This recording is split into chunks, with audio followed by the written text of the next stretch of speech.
You might be wondering, how can an animal survive without a head? That would be scary. Well, this chicken named Miracle Mike survived 18 months without its head. A farmer named Lloyd Olson was killing chicken for dinner. Then he chopped off the head of a 5-month-old cock. I lost it. Ah! Chicken! Please, chicken! But because of a blood clot, the chicken was still alive.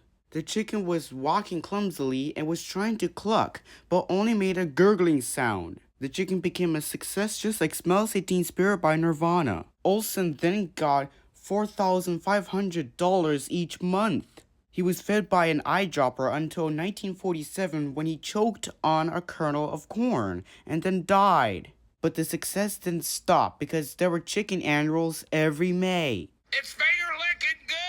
We all know that elephants are herbivores. And all other proboscideans, or elephant relatives, are herbivores too. Even the earliest ones with no trunk are herbivores. Well, what if I were to tell you that some proboscideans were carnivores? Well, this is incognitum, and early specimens of the American mastodon. The reason why mastodons were believed to be carnivores is because of their teeth. These differed from elephant and mammoth teeth due to cone-shaped cusps. The cusps resemble nipples, hence the name mastodont. However, mastodons were just herbivores.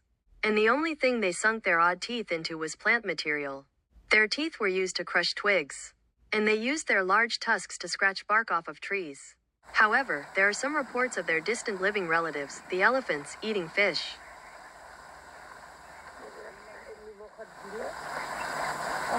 So it might be possible for mastodons to eat some animals on rare occasions. And speaking of flesh-eating elephants, there is a 2006 film called Mammoth. In there was a giant alienized flesh-eating mastodon. However, mastodons still got hunted to extinction by humans 10,000 years ago. Just gonna bust some Halloween myths. Wolves are traditionally depicted as always howling at the moon when it's nighttime. However, that is a myth made centuries ago. That is not true at all. Well, it's true that they howl, mostly to communicate with each other.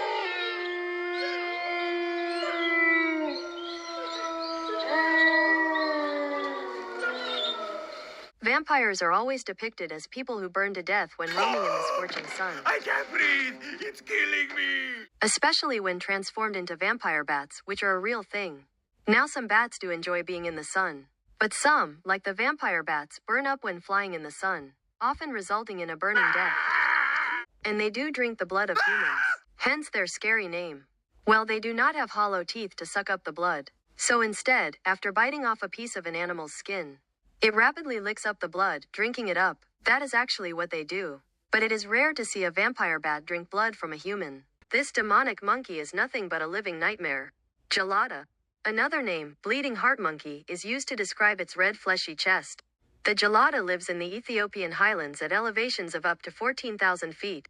And despite the fact that it is mostly an herbivore, it has spooky canine teeth that resemble those of a lion. A male will flip his upper lip back and expose his pink gums and scary teeth, often followed by a scream. This typically occurs in order to intimidate another gelada that's more of a rival. Besides humans, geladas are the most territorial primates. They are busy sitting down and eating grass. These herbivores are actually graminivores. The gelada is closely related to the baboons. Hence its other name, gelada baboon. And some authorities place it in the Papio genus. But in truth, it is the only species alive in its own genus, which had 3 extinct species. It's understandable on how some people are afraid of spiders.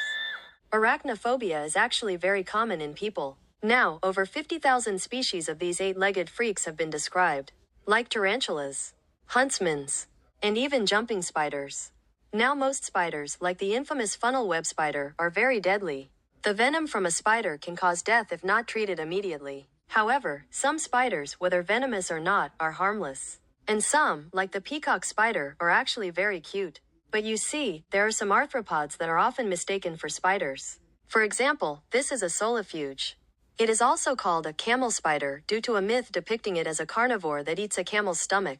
There's also the harvestman, also called daddy long legs, a name that is also used for cellar spiders, which are true spiders. These spider ripoffs cannot produce silk like true spiders do. Other arthropods that look similar to spiders include amblypygids, which give out a primeval vibe. tick spiders, and even sea spiders, which actually are not arachnids. These are one of the most colorful and one of the scariest mammals alive. One of them looks like a colorful but spooky clown that makes a little child not able to sleep.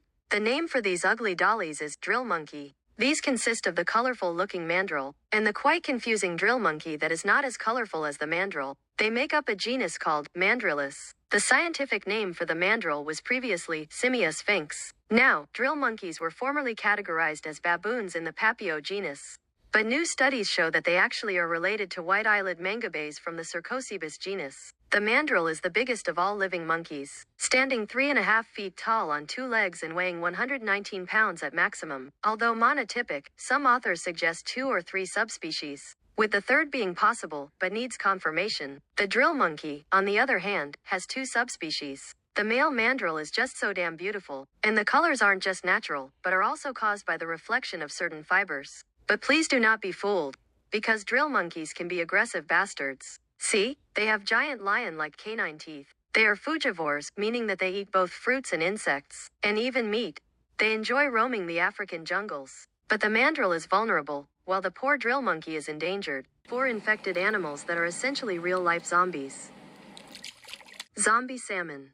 This name is used for migratory salmon because they literally rot alive. While this happens, the males usually possess large tusk-like teeth.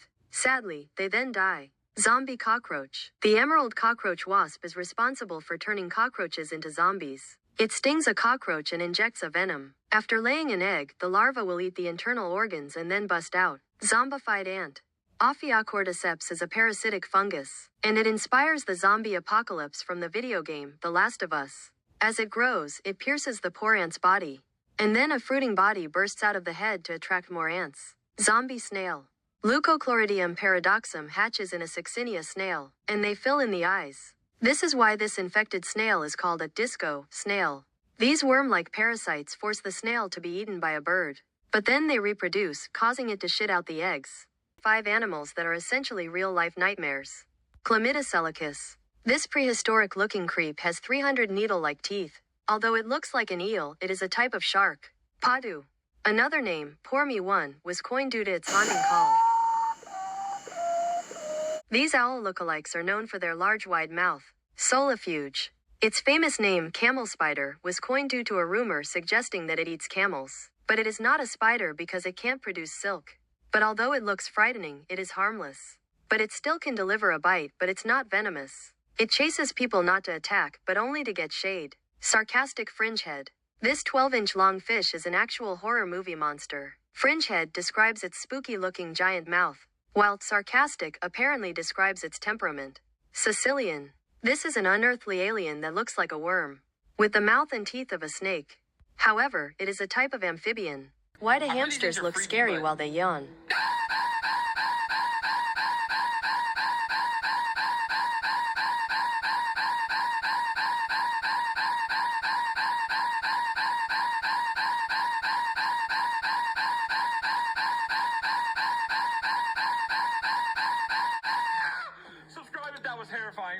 I mean, at first glance, hamsters are very cute, and they can fit a lot of food in their mouth, enlarging their sweet cheeks. But why do they look like a child's nightmare while yawning?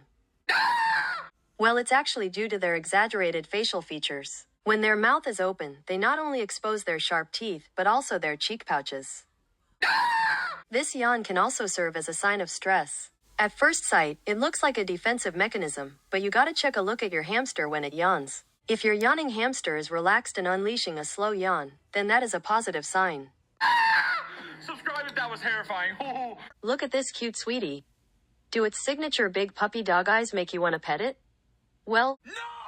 and here's why you shouldn't play with this big-eyed cutie. This is a slow loris, the cute kid with a deadly secret. Formerly, the genus Nycticebus had 9 species, but the 9th, the pygmy slow loris, got pushed into its own genus in 2022. They are slow movers and are typically seen climbing on tree branches. Now, most people consider these tree climbers as cute and adorable, but Even I wouldn't say that. because they actually have a deadly but pretty pornographic secret up their sleeves. Now, whenever you tickle a slow loris, you may think that it likes it, but it's actually torture to it. You see? Their elbows have a gland that holds a toxic secretion that they lick in order to concoct venom. Or, they raise their arms to lick a gland on their armpits, and it goes like this. Blah, blah, blah. Ew. And then, You're dead to me. this concoction of saliva and toxic secretion forms a venomous bite. In fact, this will be delivered if a predator approaches them. The bite can cause anaphylactic shock, which can kill you. And also, the bite can be strong enough to pierce through bones. These are like snakes in monkeys' clothing. But what's torturing them is that they are exotic pets. The first thing to do is to cut off the teeth. And then the torture begins. What the hell happened to this poor camel? Like, seriously, there is an inflatable balloon inside the camel's open mouth while it makes scary gurgling growl. Well, I'm here to figure this out, and... Ew. An inflatable sac extruded from the mouth used to attract females. Oh, so I get it now. Apparently, this balloon is actually an inflatable organ called the dullah. Every time this organ pops out of its mouth, it will wiggle like jelly and inflate and deflate. It does this scary trick to attract mates. And the only camel to do so is the one-humped dromedary. Some people think that it is a jiggling tongue, while others think that the camel kind of vomits out its pumping heart. While the organ inflates, the camel sometimes makes a spooky gurgling groan like this. Or even this. That looks like an inflatable sloppy tongue. Whenever I see a camel do this, I just ask to myself, What's wrong with these guys?